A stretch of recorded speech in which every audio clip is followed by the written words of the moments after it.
wasn't dead, but lost his hearing, and in many other ways was never the same afterward. They said he overfilled the tire. That's the first paragraph. Tractor tire. Overfilled the tire. So Okay. Start with something like that. That's good. Well, anyway, I was going to tell you about making the pie crust, and Mom always said to put she gave me the recipe, and it's 4 tablespoons of cold water. Now, you don't want to put any more than that in there because your pie crust will be tough. And then you roll it out. Well, I've tried it for years to do it that way, and I roll it out, and I'd get all these cracks in it, and I'd have to pinch them together and try to get this pie crust to work. Well, it would never work, and it used to make me so upset. I couldn't have anybody around while I was making a pie. And anyway, this lady came in, my next door neighbor came in to visit me while I was making the pie. And I finally said, Mrs. whatever her name was, I said, you'll have to leave for just a little while and come back tomorrow. Because there may be some cussing going on in here. I can't have anybody around when I'm making a pie because I can't make it work right.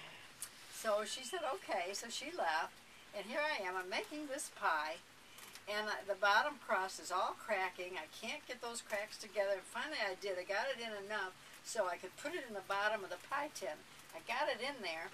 And then I put all my apples in. You know, the apples have been all cut up already with the cinnamon on them and sugar and everything. And I put it in there. And then I rolled out the top top part. And I couldn't get that top part for anything. It broke in so many pieces. And finally, after about an hour of working with this pie crust, I finally got that top part on in 3 different pieces. And I pinched it here and here and here to get it all together and fixed it around the edges, and it looked absolutely terrible. And I was so upset because I had made such a mess of this pie. Well, I picked it up, opened up the oven, got ready to put it in the oven, and I'll be darned if I didn't hit the edge of the pie tin on the oven door, and the pie crust went upside down on the floor. The whole thing's on the floor. So I was so mad. I just picked the whole thing up, threw it into the pie pan, put it up on the counter, and I just pounded it as hard as I could pound it. There was apples going this way and this way and this way. And the pie crust, I did it until there wasn't anything left in that pie tin. Not a thing. And Margie stands over and she's holding on to the wall and she says, "What's the matter, Mommy?" So there, I have no pie. Now I have an hour of cleaning up the kitchen. Oh, man. End of story. Man. Did you laugh at all? I laughed at myself afterwards, yes. I think I did. I thought it was funny.